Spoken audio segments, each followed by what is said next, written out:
Welcome to On the Bauble Podcast, episode 59. I'm your host, Tsubasa J. Ueda, and with me is my co-host, Yuki Lee Bender. Today we're going to be starting our How to Draft series for heavy hitters. This episode will be covering everything about the Guardian class. But before we do that, how was your week, Yuki?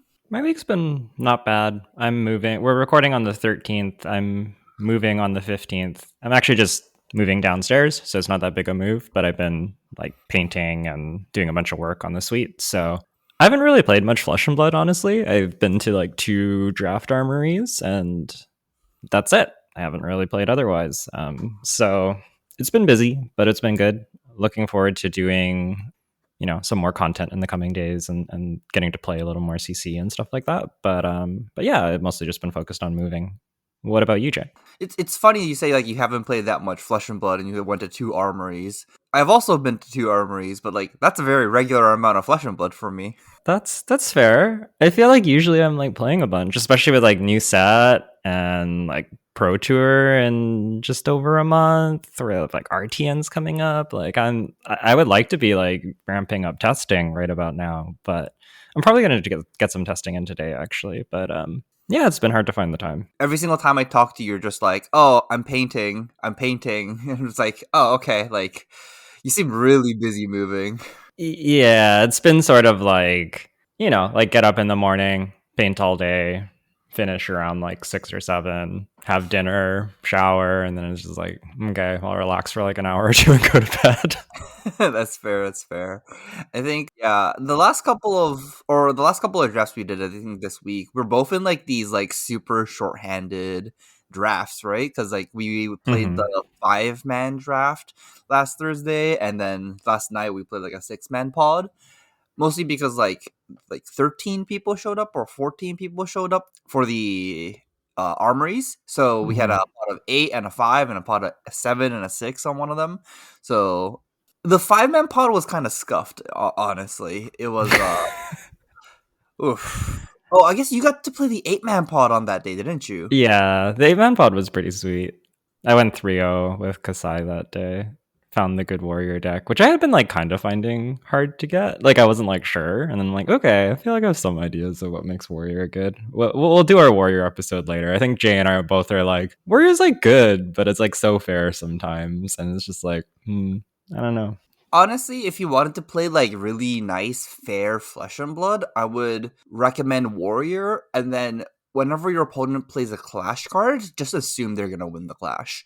But then sometimes you just like have the 7 on top and you get them. I don't know if I talked about this on the podcast last time, but at Hartford, I was playing a side event and on Warrior in Sealed, I smashed one of my KO opponents, and it was mostly because I won like 4 or 5 of the clashes, or at least tied with him or won the clash. And he never got to win a single clash as KO, and he kept on revealing 5, 6s, and 7s, right? But I'm just like, I have the 7 on top this time. I have the 7 on top this time. I have a 6 on top this time. And I kind of felt bad for him because like I made like 2 agilities, 2 mights, like just like throughout the course of the game, you're just like, oh, clash of agility, I have a 7.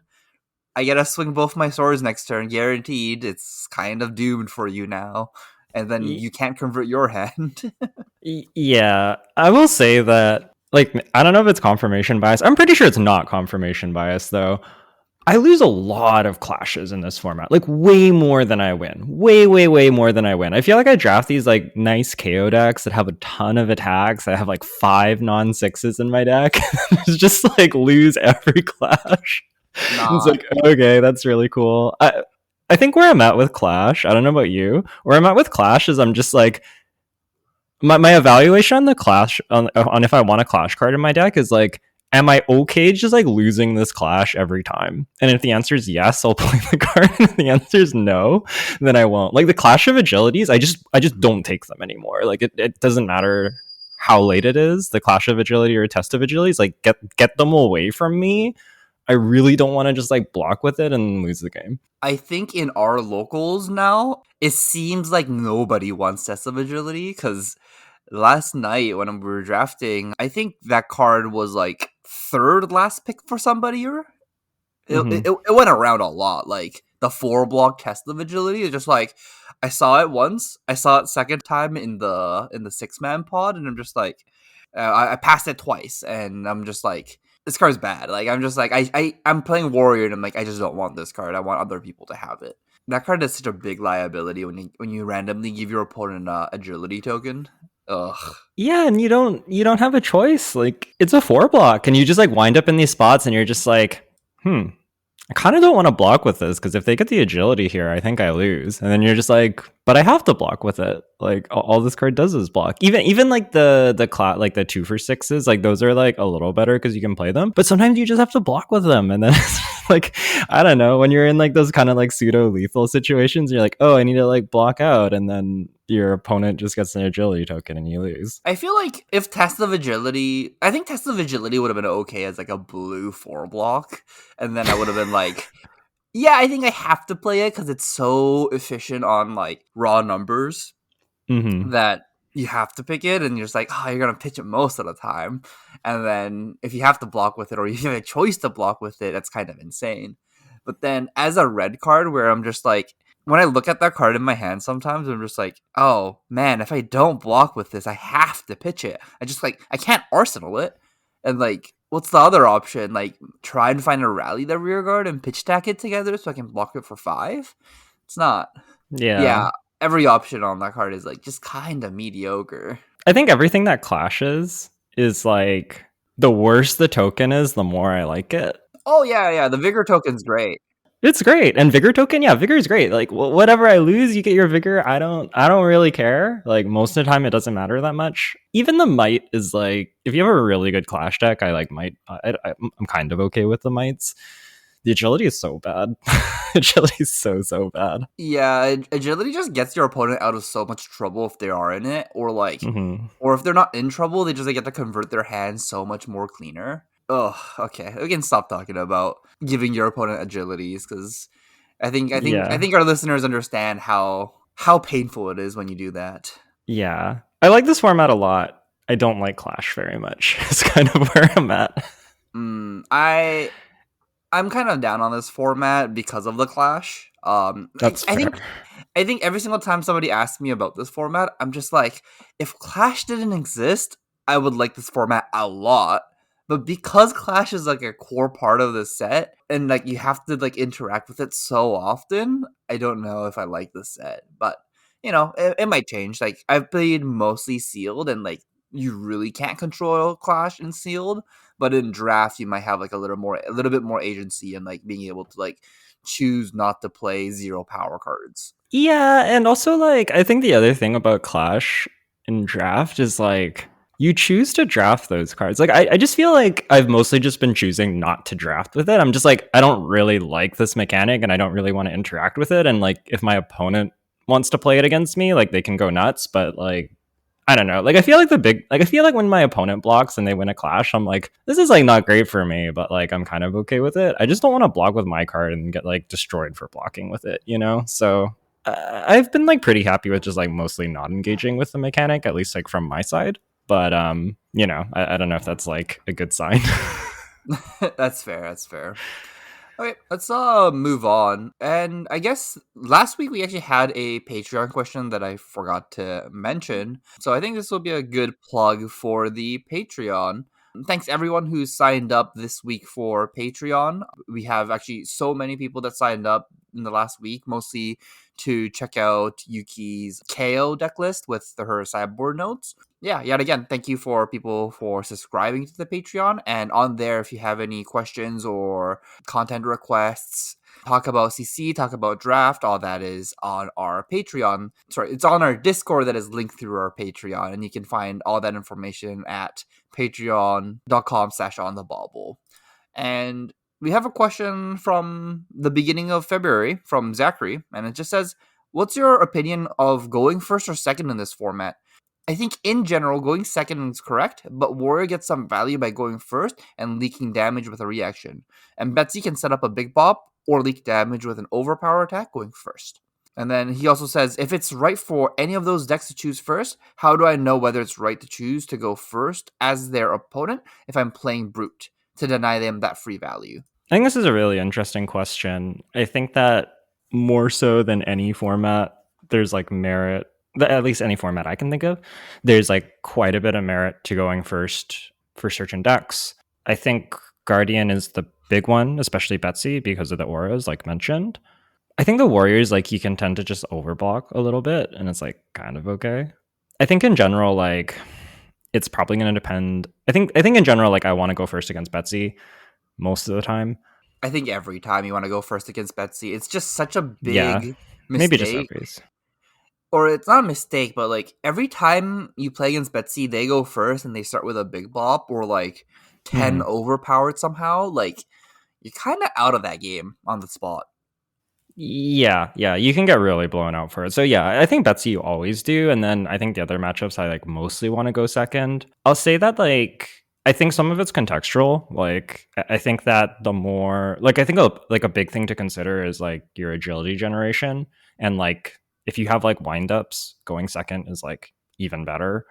If you have a lot of like your turn agility generation, like you have like a salt and batteries and stuff like that, going first is like relatively better. Like it Yeah. improves your ability to go first. But I think by default, I'm wanting to go second in basically every non-Betsy matchup. But I think the difference between first and second in this format is much lower than a lot of other formats, I guess. Yeah, I think I agree with you a lot, and I'm having this issue of if I do choose to go second, and sometimes I just can't convert my hands going second. So like I Yeah. end up like coming in for like a 3 for 7, going second and arsenaling a card, which isn't awful, but at the same time it's not great. I think it's also contextual of like can your deck convert 4 cards kind of like Hmm. consistently, and the less you can, I feel like the more you want to go first and like try and set up a way to convert like a 5 card hand or like a 3 card hand. So, like, if you have very little go again and very little ways to just like convert your hand or like be able to play out 3 or 4 cards, it'll make me want to go first a little bit more. So then I'm like ahead on fatigue math by like pressuring my opponent by even attacking a little bit. I'm less scared in this format of like forcing my opponent to block on turn 1 and let them sculpt their hand a little bit. Just because fatigue is so real that like if I can get to rip 3 cards out of my opponent, that's kind of big game for like one of your cards. Yeah, and I also think because the cards block so poorly, like they kind of get less choice on how to sculpt their hand as well. I've definitely had that. Like people attack me for 7, and I'm like, I have like a no block, or I have like all 2 blocks, and I'd like to keep this card, but like it's just like not. You don't get as much choice as you do. Yeah, it's a lot harder to shape your hand in this format than others. I totally agree, and I think fatigue is like super relevant in this format. The one caveat to this would be don't attack your opponent for 5. Just don't do that. Like Mm, if you're doing like 7, 8, 9, that's all good. Or like if you're warrior and you're gonna like you have like a reaction that you can play, things like that. Like then you should probably attack for like lower numbers. But in general, if you're gonna like pitch a blue and attack with a blue for 5, just don't do it. Like that's a disaster spot. Like yeah. you're not even going up on cards that much, and your opponent gets to literally choose which cards they keep and which cards they want to throw away to like mulligan essentially. Yeah, you're just giving your opponent a free mulligan at that point. Don't do that. But attacking for 7, attacking for 8, I think that's good going first.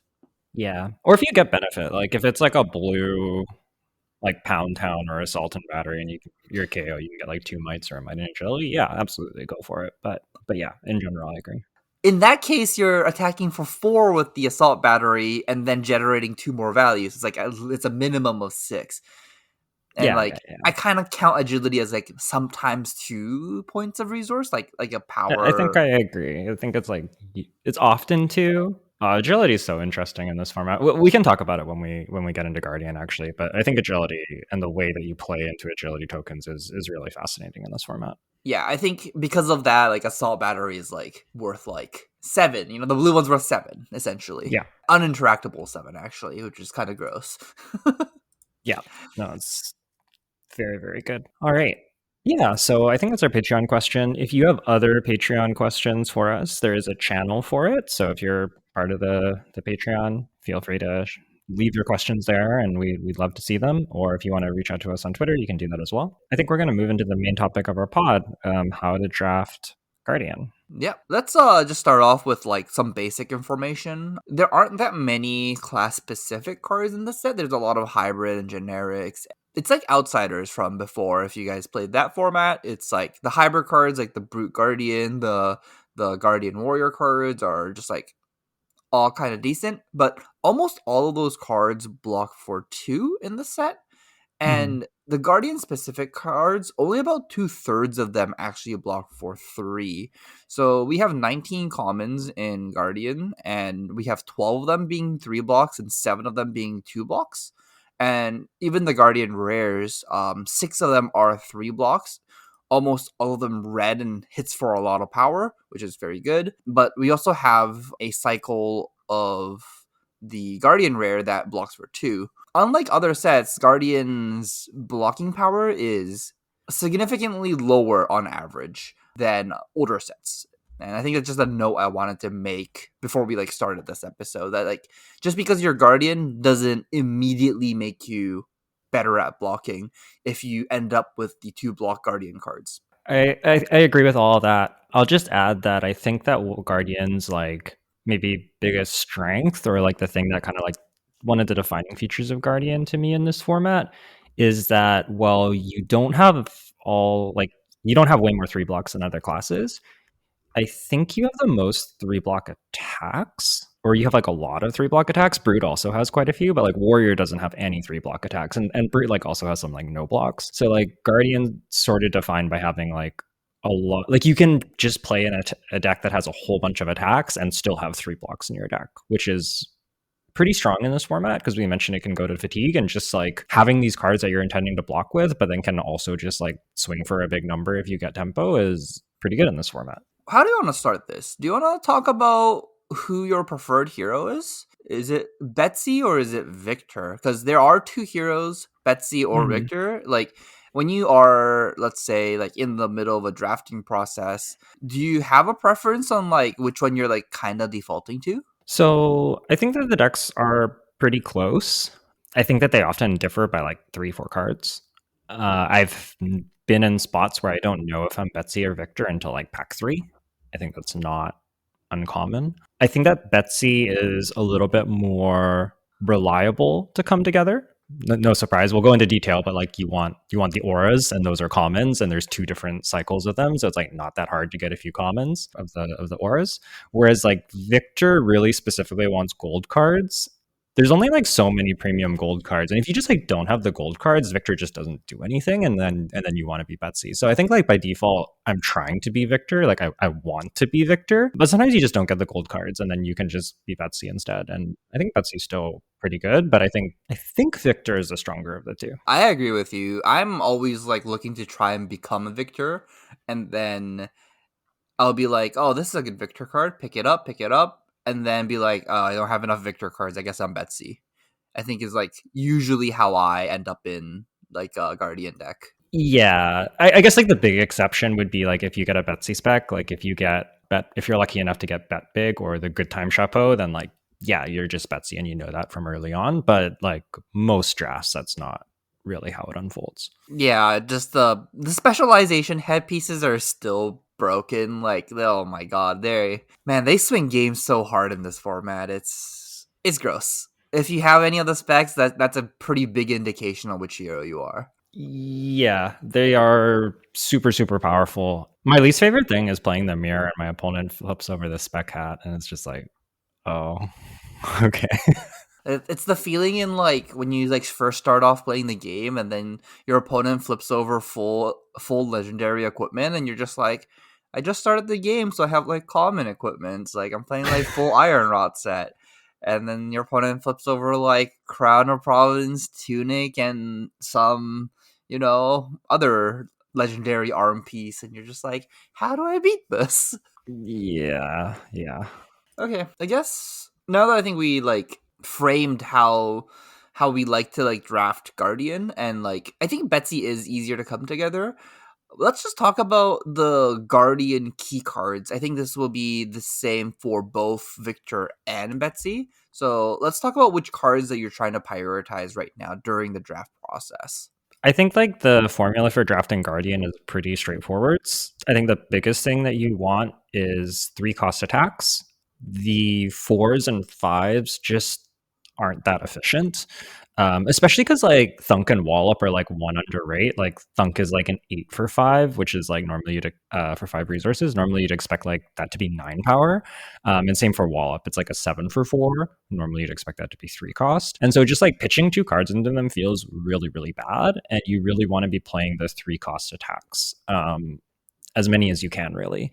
And then, in addition to that, because you don't have access to go again, it means that you need to block. So, you want to get as many block threes and block fours as you can to help increase the value of your turns. If you have too many 2 blocks, your Guardian deck is probably not very good. I'm really prioritizing like the test cards in this, and like honestly, you just said like Wallop and Thunk is like underrate, but like they block for 3, so like I still kind of like them in the sense that Yeah. they are 3 blocks still. Yeah. Yeah. You still draft them and you still wind up with them, but like I'm prioritizing the 3 costs over them like every single time.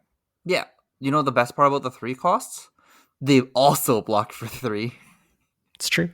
I guess I was even thinking of like the wages though, like the wage, like the sevens, the hybrid cards. I also like those cards a lot, and Yeah, I like you think don't want all of those cards. Like you want your deck to only be those cards, but you do want a bunch of them because 7 is better than 6. yeah, and also the wind ups that you get to play in Guardian, like the 3 for 7s, like they're still Mhm. 3 for 7, so like you don't have to discard it. You can just attack them for 7. Like it's kind of good there too. The wages are obviously much better because if you like A, you can get the on hit, and B, if you're Betsy, you can use it with the hero ability if you want to. I don't think you want to all the time, but if you have extra cards, you can, or to close the game, you can. But yeah, the windups are still totally playable, and I think that the gap between the windups and the wages is not that big. Yeah. The question that I have usually is like, how good do you think Big Bop and Bigger Than Bigs are? Because like that's a card from like older sets. Like I would kind of ignore mostly because they're like 2 blocks and they're auras and they take time to set up, and a lot of times your opponent's not going to give you time to set them up. I feel like I've seen these cards more often in this set. What's your opinion on these cards? I think they're pretty good for a couple of reasons. The first one is we've talked a lot about how there's a lot of 2 blocks in the set. Like 7, like blocking 7 is like often a 3 card block. And numbers above 7 are just like incredibly hard to block. Like if you put your 7 up to like a 10 or an 11 or a 12, it's just like your opponent's almost certainly leaking damage to it. So I think that's part of it. I think the other thing is that action points are generally pretty restricted, and also when your opponent has access to action points is usually pretty telegraphed because they like often need to have agilities for it. So the play pattern with these is like obviously turn 0 is insane, but the other play pattern with these is you can sit at an arsenal and kind of like play a relatively defensive game, and if your opponent doesn't have an agility token, it can be an invitation to play out your Big Bop or Bigger Than Big, and maybe like Arsenal a good threat to pair with it, and then come back. I think like the difference of going like 6 and 6 compared to like 0 then 11 in this format is like pretty big. Like the 0 into 11 is like way harder to deal with for your opponent, especially if they can't use their hand with and they're like stranded with cards because they don't have agility. Yeah, I think this kind of comes back to the conversation we had earlier in the episode about going first or second. I said how it's kind of hard to convert your hand in this format. It's really, really easy with an agility token, but the moment you don't have an agility token, it's kind of hard. So leaving your opponent with like 4 card hands or like even 5 card hands where they don't have an agility, you can really hurt their turn cycle. Like sometimes they only come back at you for like 8 or something when you have a bigger, like a Big Bop or Bigger Than Big setup. And when that happens, you're just like so far ahead. Yeah, it kind of plays into like exactly what you want to do because like especially if you've arsenaled the threat, you might be able to block out all 8 of that damage and then swing back like 11, 12. And that's just like such a beating. Or like maybe you block with 2, 3 blocks, you take like 1 or 2 damage, you swing 11 or 12 and you arsenal a threat. Like all of that is very, very good. So yeah, I've been pretty impressed with these. I think like a differentiating factor is like if I'm Victor, I still want these cards.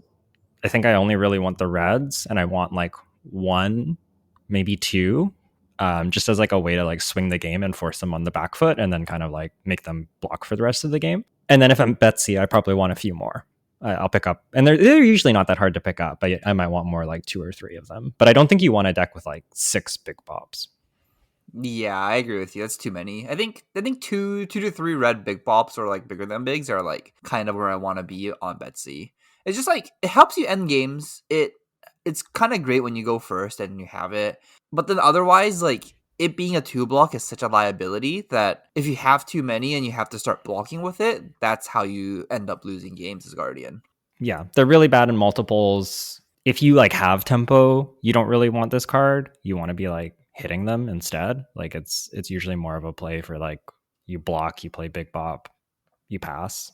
So yeah, don't play too many, but a few of them are nice, and I do think Victor actively wants like one to two of them. And I guess next question would be, what about equipment? We already talked about Good Time Chapeau and Golden Glare. Obviously, all the specs, every single week we're going to talk about them and they're going to be all broken and you're going to want them. But what about the like common equipments? Like which ones are you really looking to pick up? I think the token makers are really, really good, especially Gauntlet of Might. Gauntlet of Might is so Might tokens in general are really, really powerful. They're good in general, but they're at their best in Guardian. And I think the reason for that is because of two commons, Concuss and Command Respect. They're both 3 for 6s that block 3. Command Respect says if its power is greater than its base on hit, destroy their arsenal. So it's like a CNC. And then Concuss is on hit, they discard a card from hand if its power is greater than their base. So being able to add a Might token onto these is really, really powerful. At red, they start coming in for 7. They kind of have this effect of like your opponent almost always has to block it out because letting like the on hit is just too high value that they kind of can't afford to not block it. And 7 is such an like we kind of talked about like 7's like a 3 card block. So Concuss or Command Respect for 7 is really, really premium. Even for 6, like the yellows is like totally serviceable. It's still very, very good. And just like having the on-demand Might token for this is really powerful because like the common play pattern is you draw a Concuss, and if you don't have a Might token, you pop your Gauntlet of Might, you arsenal your Concuss, and then next turn you can attack them with Concuss with the on hit that forces them to block. And that's kind of what you want to be doing as Guardian. You want to force your opponent to block. And I think the other kind of like mini game, we talked about Guardian having a lot of play to like play out a bigger than bop when your opponent doesn't have an agility. The other thing that you're kind of trying to line up that's a little bit harder is if you can Concuss or Command Respect when they're on their agility token, that's also really, really good because you devalue their agility. So like the games as Guardian where you can line up your disruption with their agilities and then line up your auras when they don't have the agilities just feel very, very good. Like it's very powerful. I agree with you. It's man, every time I make an agility and someone concuss, I'm just like, oh man, like I can't convert my hand anymore. And if I'm playing Brood and I have like a wild ride in hand, oh man, I just wanna, oh, it's so gross. Yeah. And it's kind of where we came back to like the discussion of like agilities are worth 2. And most of the time that's true. And often like, you know, like KO may like use a whole card to get like a Might and agility. And that's a pretty good trade for them. But if you're ever able to kind of like negate that agility or make it so that that agility doesn't get value, you're like lighting a whole bunch of value for them on fire. And I think that like in general in this format, like I think there's a lot of nuance to like where you get your agilities and when you choose to get them. And I think a big trap that I see players run into, and I've done it myself, is like making an agility when I'm just too low on life and I'm not going to be able to hold cards to utilize that agility token and you just fall way behind. So I don't know. There's lots to think about with agility, but I think that Guardian in particular has a lot of ways to play into agility tokens, which is really, really cool. Guardian doesn't have a way to generate agility tokens, so if they didn't have a way to fight agility tokens, it would have been. I think Guardian would have been kind of unplayable. But they have so much on hits and like so much agency that like your opponent has to block you, and I think that's why this set's like kind of well designed in the sense of like Guardian doesn't get agilities, but they have a lot of way to deal with agilities. Yeah. Yeah, I agree with all of that. It's quite interesting. So that's Gauntlets of Might. And on a similar note, not an equipment, but battered not broken, the prevent 2 make a might token. I think all of the prevent 2 cards are just really, really good. But Batter Not Broken in Guardian is like particularly premium. Again, just for the concuss and command respect synergy. You can arsenal it as well. And I think that because Guardian is often playing these long, kind of like fatigue by damage kind of games, having access to something that is reaction speed against warrior is just like so game changing. Like if you can get to an end game, there are a lot of end games where like you would lose because of their reaction, and like you can't afford to just like maybe the game's too close for you to afford like blocking 2 cards, like over blocking their saber over and over again. You don't have enough cards in deck. If you have the reaction to get around it, it just changes the texture of the game so much. So I think that it's like always a good card, but particularly good in Guardian. Yeah, I agree with you. One last card I just want to talk about. I almost forgot about this, but there's a card called Stonewall Impasse. This is the Guardian rare offhand equipment. I would almost always pick this card. This card is just kind of good when if you Yeah. randomly win a clash, it's just a temper 2. I think we said this over and over again. Temper 2 is kind of broken as an equipment. So, like a good like 2/3 of the time this card is a temper 2 equipment. So, I would pick this card kind of highly too. Stonewall Impasse is a good card. Absolutely. I guess the last kind of key card that I think is notably lower than the might generators is Vigor Girth as the Vigor generator. I think that Vigors are like a little bit trickier to use in this format in general. The main place that I've been liking to have the Vigors is I find that a lot of times you'll end up with like 1 or 2 of the like 1 for 3 buffs. Like you'll have like a lead with power or like a lead with what is it, heart, or a money where your mouth is. And like you don't want to, because like you're playing 3 costs, you don't want to pitch a whole card into that. But if you can line it up with a vigor token, that's actually pretty good. And they do like buff up your concusses and stuff. So I kind of like having the vigor girth to line up with like having those in my deck. But I don't want like a bunch of the 1 for 3 buffs. I want like 1 or 2 and reds. I think a good play pattern that I've seen consistently is like you have 1 or 2 of these like red 1 for 3 buffs. You arsenal it on the turn. You arsenal it. You just pop your vigor, and Mm-hmm. then you have the basically a 0 for 3 go again in your deck, and that gives you a token of some sort. And honestly, that's just kind of good. Like mostly the lead with power. Like if you go pop like Arsenal lead with power red, pop your vigor, and then it makes a might token for the turn after that, and it's just like it kind of snowballs a little bit. So it's like a 0 for 4 go again, which is Yeah. kind of premium. But it it's also super synergistic with the cards that you want, like command respect and concuss. Obviously, like you don't have so much control over what you draw into, but if you draw either of those, it's incredible. And if you draw a wage, it's also really good, because if you're attacking, like if it's a red wage card and you're attacking for 10, like you're waging every time, right? Like what are they gonna do, unless they have like a bunch of equipment and they're like a warrior? Like, well, no, you can't even wage your agility, so yeah, you're just waging every time. yeah, It's yeah. super good. Yeah, I think it's more like the vigor girth is more like a 2 card combo that you have to like draft. That you have to be, what's it called, conscious of when you're drafting. Be Hmm. like, just make sure you have a lead with power red to go with your vigor girth, or vigor girth kind of like goes down in value, but it still is a blade break 1, so it's still good. And you can also use it with 4 costs. Like you can use it with like a red wall up or like a colossal bearing if you're lucky enough to get a colossal bearing. So yeah, there's lots of play to the Vicars. And I think like Guardians really like trying to like line up their tokens with their cards, and I find it pretty fun actually. It's like this fun little mini game where you're like trying to maximize your tokens with your attacks, and like specific attacks with specific tokens. I don't know, it just feels good. I like it. Let's move on and talk about cards that we think are overrated. And when I mean overrated, I literally mean rated slightly high, slightly too high, but are still good cards. Is like I think where I have these. Like, don't get Yeah. me wrong when I talk about some of these cards, they're good. You should probably pick them, but I feel like some people I've seen them pick them like pack one, pick one on some of these cards, and I don't think they're that good.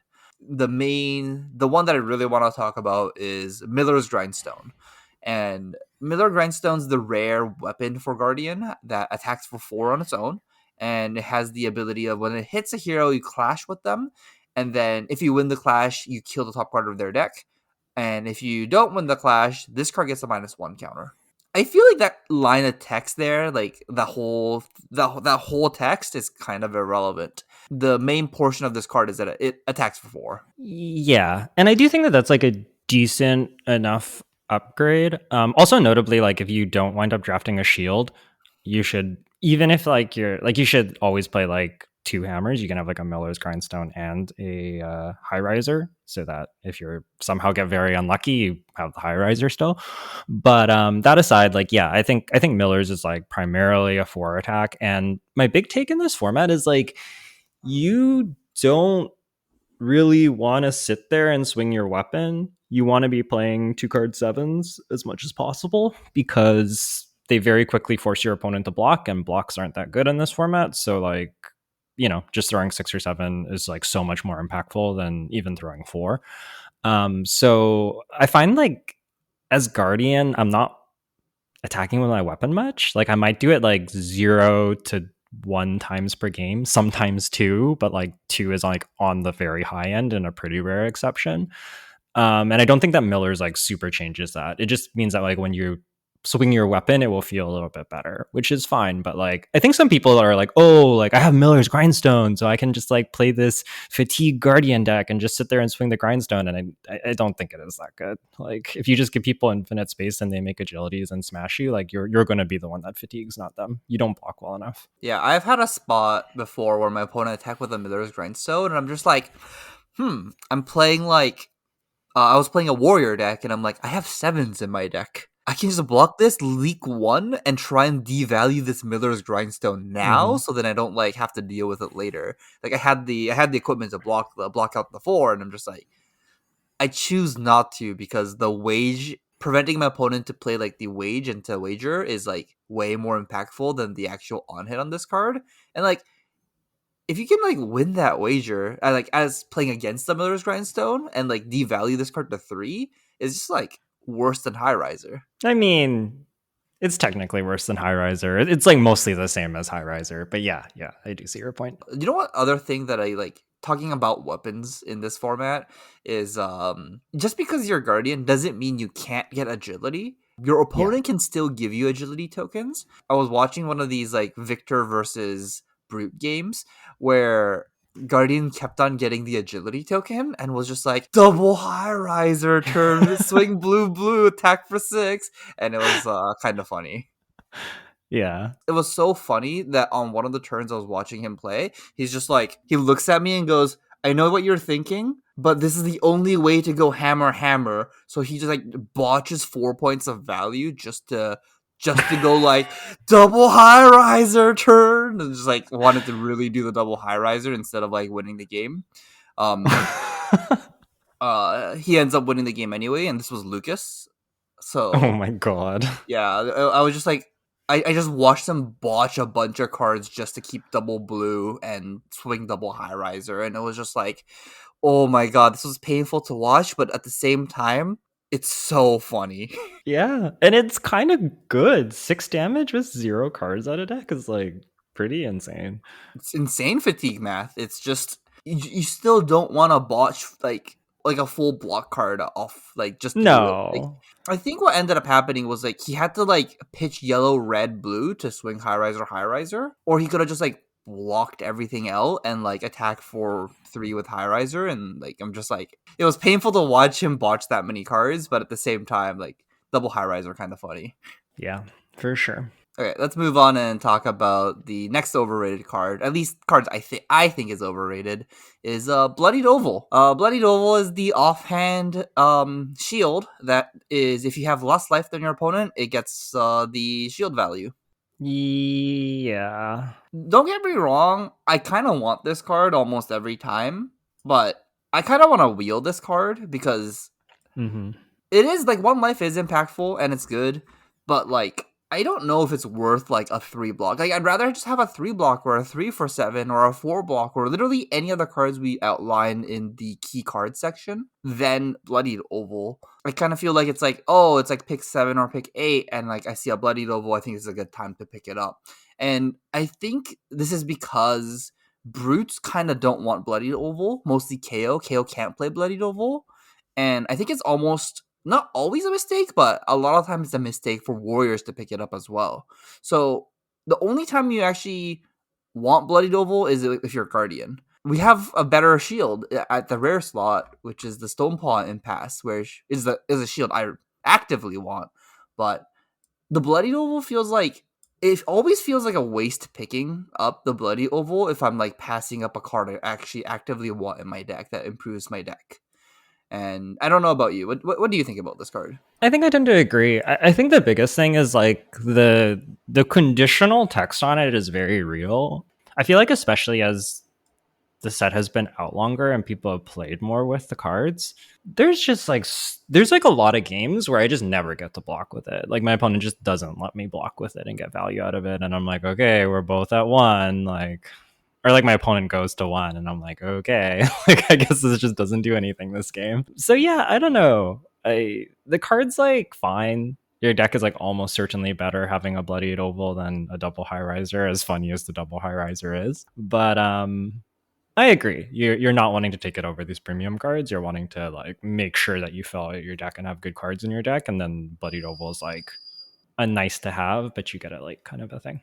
And the last card I want to talk about that's I think is overrated. I'm actually not sure about this right now. I don't know if it's overrated or if it's like properly rated, but a card called Stand Ground. This is the warrior equipment leg piece.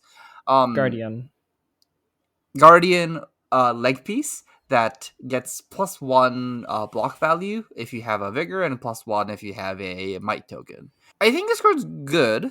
I I think like compared to the other heroes, I kind of feel like it's hard to block 3 with stand ground like more than the other heroes, more than the other like the raw hides. I think the raw meat for the brute one is really really good, whereas stand ground I feel like is kind of overrated. Like I just don't see this card getting passed, and I kind of don't really care when my guardian opponent has it because like it's just so hard to convert into blocks for this card. Yeah, I think I agree with all that. I think that like stand ground is definitely still the best in slot leg piece, especially if you have what is it, Gauntlet of Might and Vigor Girth to kind of like turn it on. Although you're often not wanting to pop, but kind of like what we talked, you're wanting to line up the attacks. You're not often wanting to like just pop both of them and use your stand ground. You can do that, and like sometimes it's correct, but you don't always want to, which is like a little bit awkward. So I think that makes it a bit worse. I agree that Guardian's generally worse at creating like both tokens than the other classes, especially Brute, because like KO gets the might for free. And I think the other thing that makes this worse is that adversity pieces are like the boots in particular are very good, because I kind of think that like maybe we should talk about this at the start, but like I kind of think that Guardian's like maybe the most shallow class. Like you kind of want to be the 2 of Guardian, you don't want to be the 3rd Guardian. Because of that, like most of the decks that you're playing against have agility, and so the agility adversity boots are like very close in power level to stand ground. Like they're like almost just as good. And additionally, they're usually not picked as highly by the agility classes because the agility classes want the flat trackers, and flat trackers are insane. So like, yeah, I don't know. The adversity boots are like particularly good and compete with stand ground, and like are sometimes like they're often just the same card. Yeah, I agree with you. Like honestly, even like the blade break leg piece is like it's fine. Like in Yeah. replacement of stand ground, I feel like I've blocked with stand ground for 1 more often than for 2, and I think it's just Yeah. because it's so much harder to make both tokens. And I think I know why now. I'm like thinking about it right now, and it's mostly because like when you make a token, it's usually because you won a wager. And when you win a wager, you only get one of the 2 tokens. You never get both, unless you have a rare, or sorry, a majestic like bet big. Yeah, I guess if you like have like I don't know, like a bigger and like if you have like the aura with like the opposite wage, you can get like double token, but that's like not gonna come up all the time, and like sometimes your opponent's just gonna like block out and they might not even really swing back anyways, and like you want to block anyways, so like it's not even always all that good. So yeah, it's like pretty hard to get the double token and have it really matter.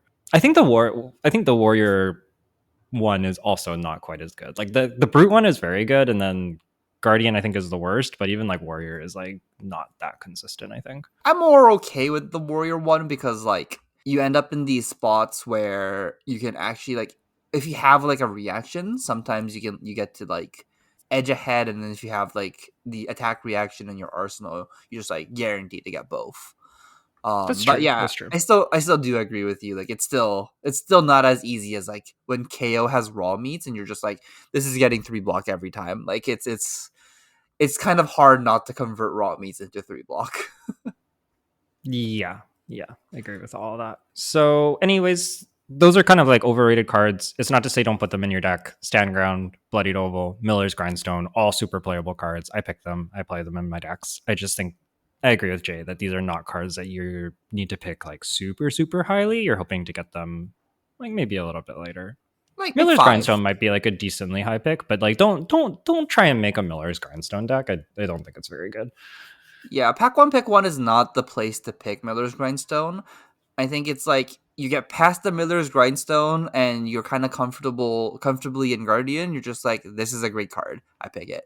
And Mm-hmm. I'm not. I'm more of like doing that instead of like, oh, I got a Miller's Grindstone. I'm gonna force Guardian now. It's just like, it's not that good. Yeah, yeah, I agree. I think like you can maybe pack one, pick one it in some spots, but I definitely agree that it's not like you're not forcing Guardian because you have a Miller's. It's not even close to that. So, but I see a lot of people doing that. So, Yeah, you know what it is? It's like, man, just I think if I frame it this way, it's a little bit more. It will be a little bit easier to understand. It's called Titan's Fist. It's like, you know how what Titan's Fist does? That card swings for 4. I don't see people going like, "Oh, I'm gonna force Titan's Fist."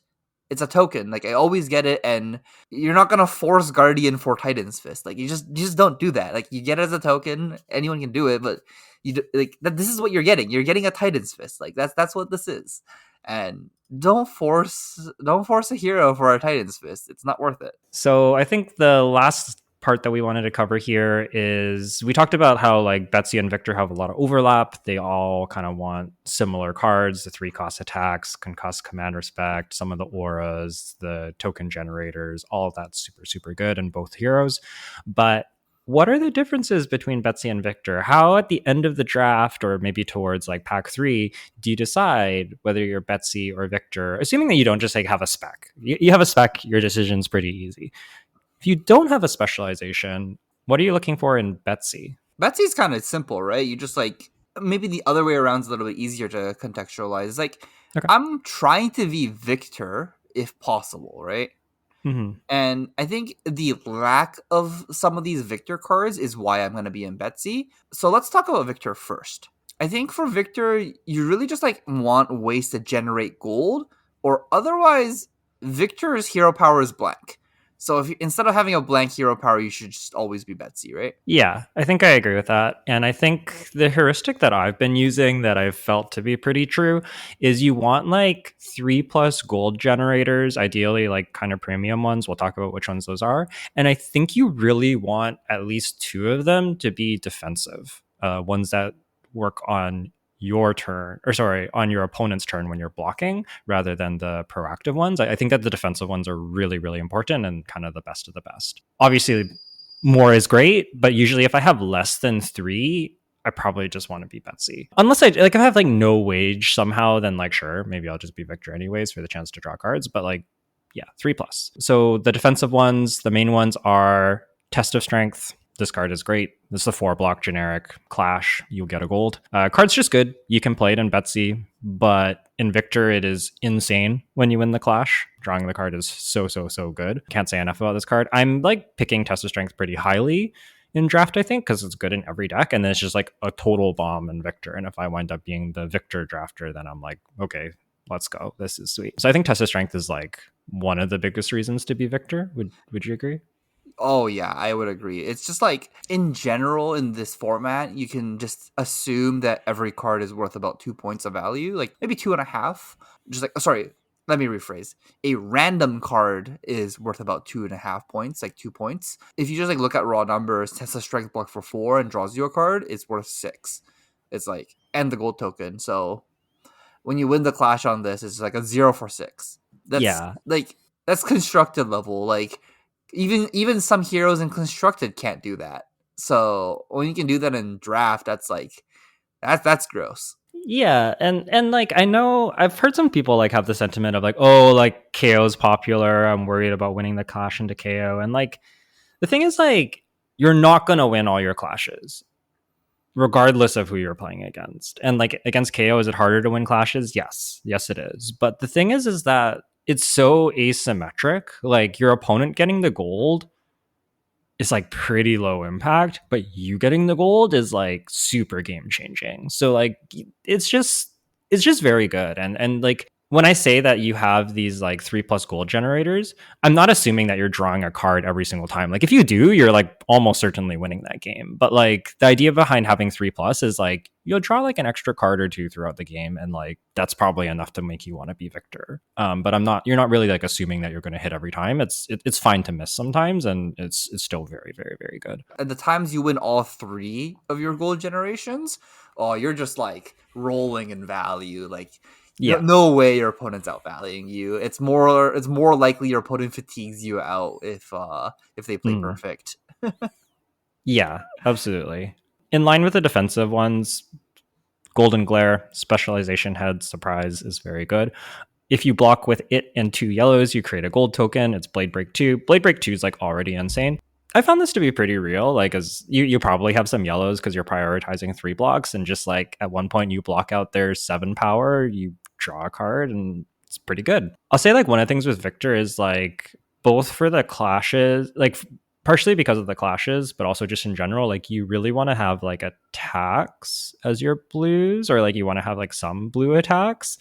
And it's also kind of nice because if you like, sometimes you like wind up with extra cards that you're not planning, like you weren't like planning to have, like you just drew it off the top, and like maybe there's nothing else to block, and you're like, well, I have this extra card. And if it's like, even if it's like a blue wage that comes in for 5, it's like, it's still pretty good. You can like block a bunch of cards, come in for 5 off of like essentially one card. Like it's still pretty good. But I think you are kind of like actively looking for some blues that are somewhat okay to play. Compared to the older sets, coming in for like a blue for 5 is not as bad because your high riser is attacking for 3 otherwise, not for 4. So you're actually Yeah, getting 2 more points of value by playing that card, which is honestly, it's close to on rate, honestly. Because so many cards block for 2, like giving your card +2 is like it's pretty real. It's like it's a real difference.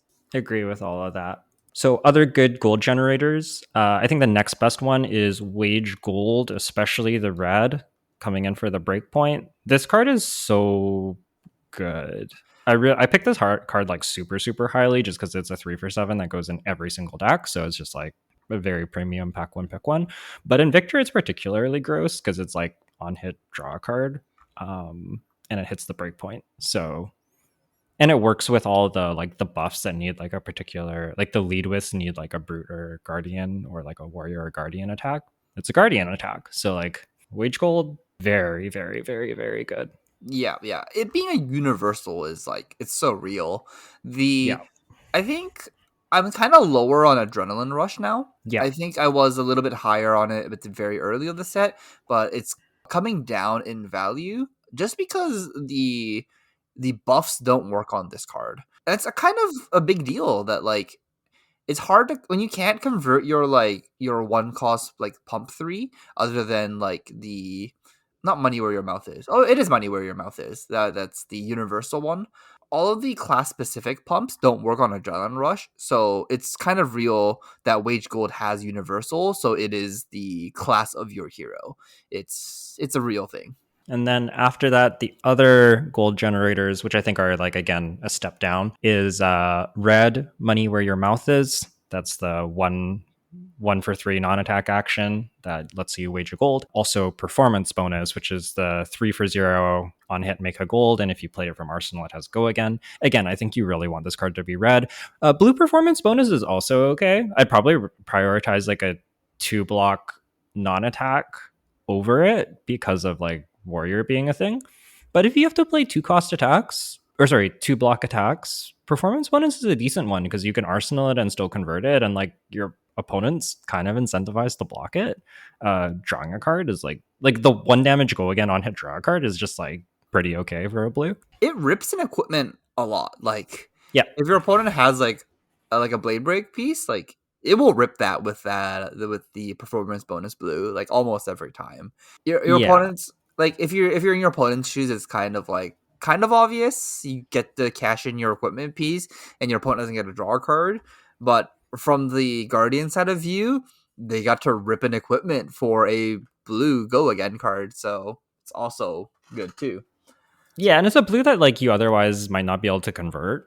We talked about Guardians and it's having trouble converting your hands, and just being able to go wide is pretty good, especially with a relevant on hit. So I wouldn't think of it as like I'm Victor, so I need to pick up all the blue performance bonuses. It's more like a card that you can wheel that is like performs much better in Victor than other decks, and other decks don't really want. Yeah, and so I think that the other thing that you can like maybe look to have in your Victor deck. So the biggest thing is gold generation. If you have gold generation, you're good. The other thing that is kind of good in Victor is gold payoffs. There are a couple.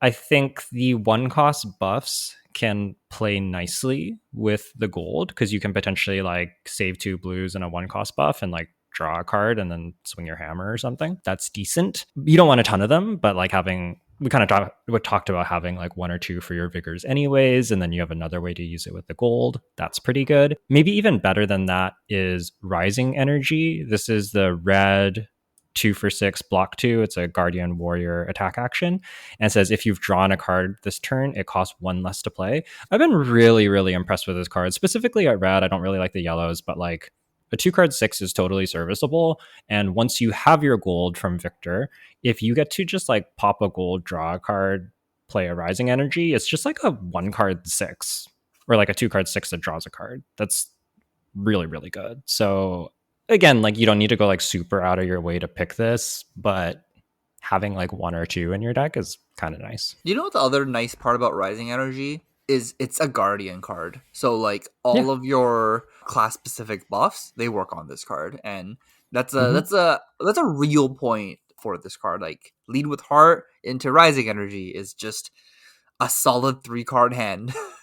Yeah, I think Victor in particular kind of wants like a little bit more of the one cost buffs and a little bit more of the rising energy than Betsy does. That's like by that I mean like, like maybe I'll have like one rising energy, two of the 1 for 3 buffs kind of thing. Like you're not going crazy with these, but like having them and they work nicely together and they work well with the gold, like it all feels pretty cohesive and it's pretty nice.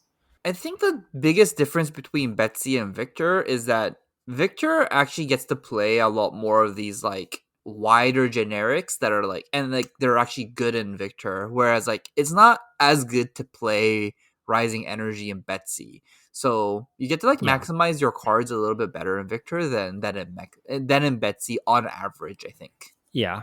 But that being said, if you have like a specialized Betsy deck, that's just like better still. But like Yeah.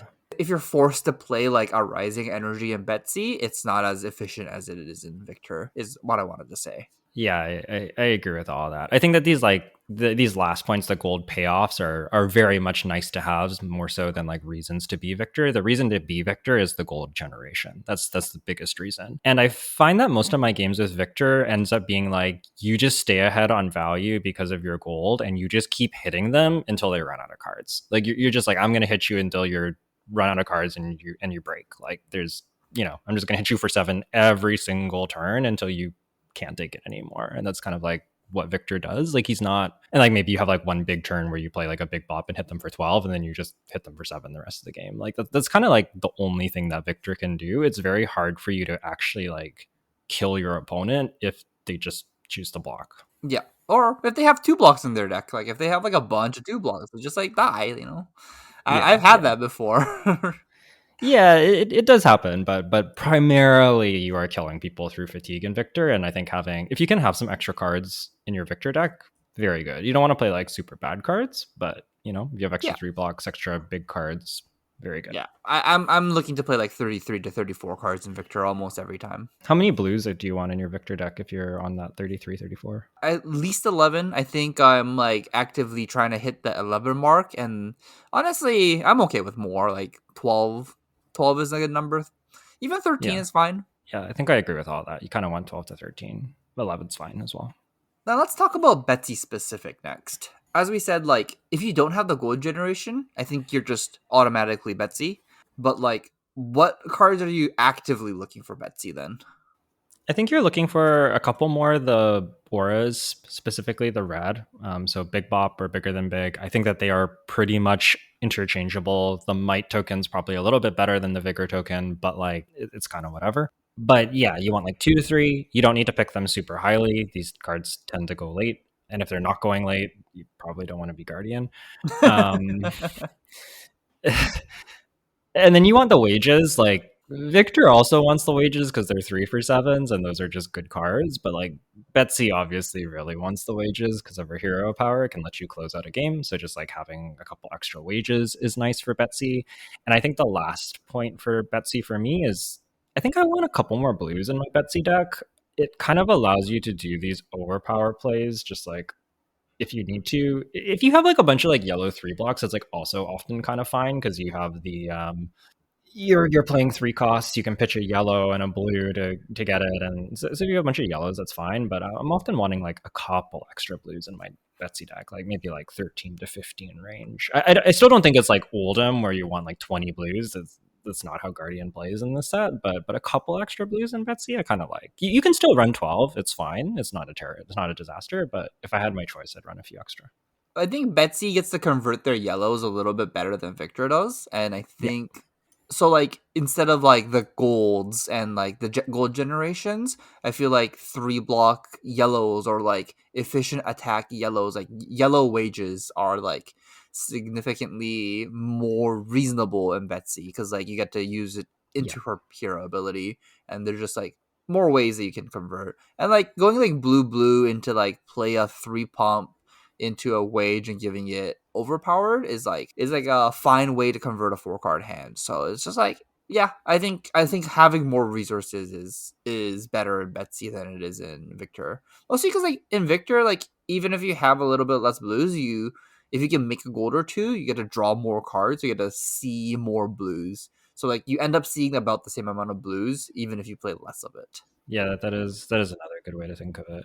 Also, the other thing, the other reason I want more blues in Betsy, man, if you do your setup play, and like the same reason that yellows are also pretty good in Betsy is like if you do your setup play where you Bigger Than Big and then you arsenal attack and you don't draw a blue, it's really bad. Like if you have to keep like 2 cards or like oh like all red, like hope that you don't hit all red, but like if you hit all red, like oh man, like it feels like you just lose the game.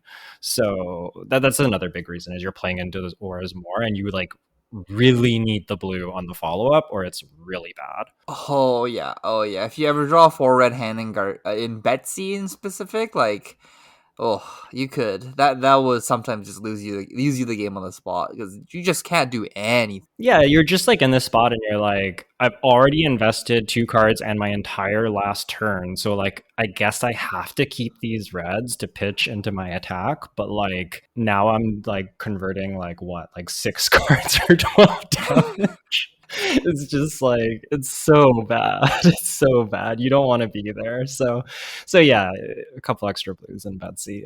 I kind of forgot about that, and then I just suddenly remembered this happened to me once, and I was just like, oh my goodness, like, this is so terrible. And like to double down with that, like the 4 red hands in Betsy's, because like your red 3 costs are like primarily 2 blocks as well. It's not like in like the older sets where like the hand still blocks for 10.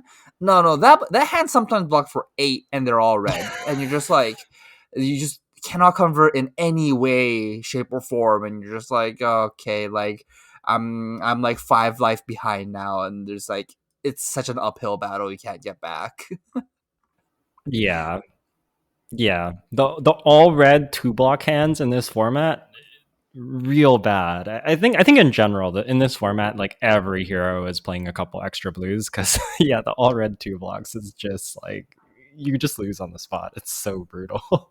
It is so brutal. It feels like in like other sets where like where I was like teaching people like, look, 4 red hand doesn't automatically mean you lose because you still get the block and convert your hand sometimes and arsenal the card and you're like back in the game. You know, you're fine if you draw 4 red hands. It's not like you got mana screwed.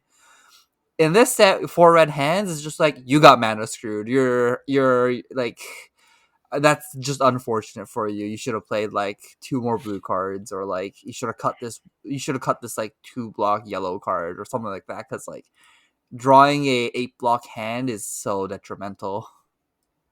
Yeah, yeah, it really is. Overall, how do you like Guardian in this set? I really like Victor. I think Victor is super powerful, just like on rate. Just like attacking for 7, blocking and drawing extra cards, and it's just like it's more interactive than like the older like Oldham style Guardian, which is just like you block for 9, attack for 4 every turn.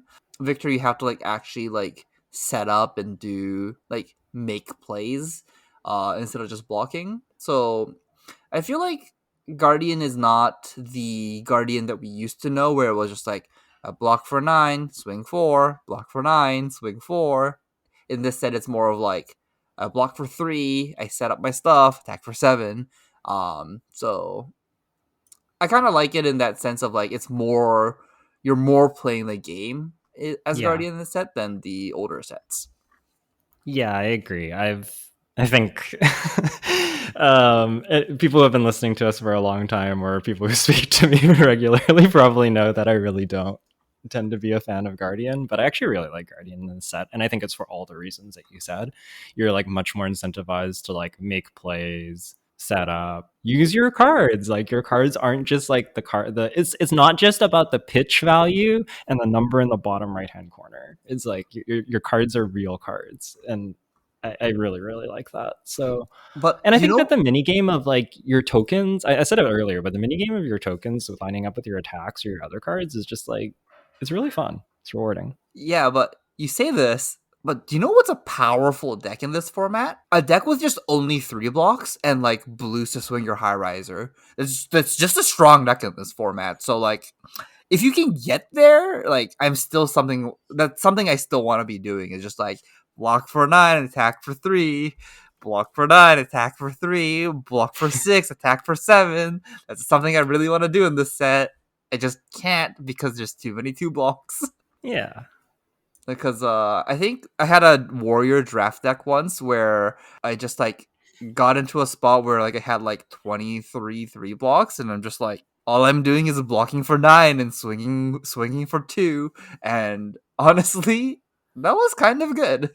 Yeah. And if it was a high riser instead of a sword, oh man, I would have won every game. Yeah, I think I agree with all of that. Yeah, I love Guardian in this set. It's kind of weird. I didn't expect to be saying this. I think Victor is like maybe my favorite deck to draft. Like if you could like be like you can draft anything you want and it's going to be open, you're going to get a good version. I'd be like I want to play Victor. I don't know if it's the best deck, but it is very powerful and it's very fun, very stable, very consistent. Has a lot of play to it. Big fan of Victor. Less of a fan of Betsy.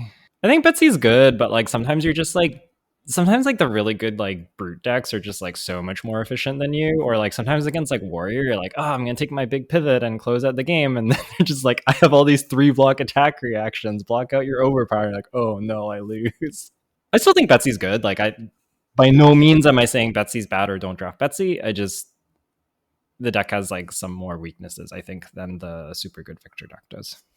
Yeah, the super good Victor decks really just outvalue everything in the format, whereas Betsy's almost always fair. Yeah, and sometimes fair just like isn't good enough. Like you just get run over. Yeah, you're fair, Yuki. You're just being fair. That's Yeah, the whole definition of fair. Like you're being fair. You're giving your opponent a chance to win. You're not being unfair. Like TCGs in general, you just want to be unfair all the time. Like yeah, 1v1 TCGs.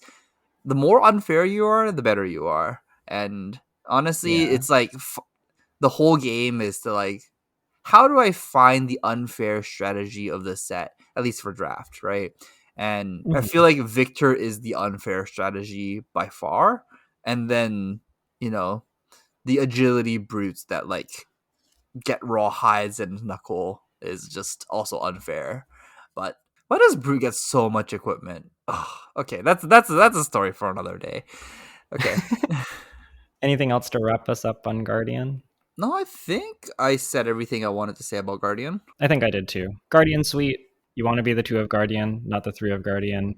Online, Guardian seems to be really open. I wonder if that will be the case in the Pro Tour. At our locals, I feel like Guardian's pretty overdrafted, and I might have to start drafting Guardian a little bit less because I mean, like I've been like not winding up in Guardian, but I've been like maybe I can draft Guardian, and I take like a few hedging picks, and I'm just like I wish I just didn't draft Guardian.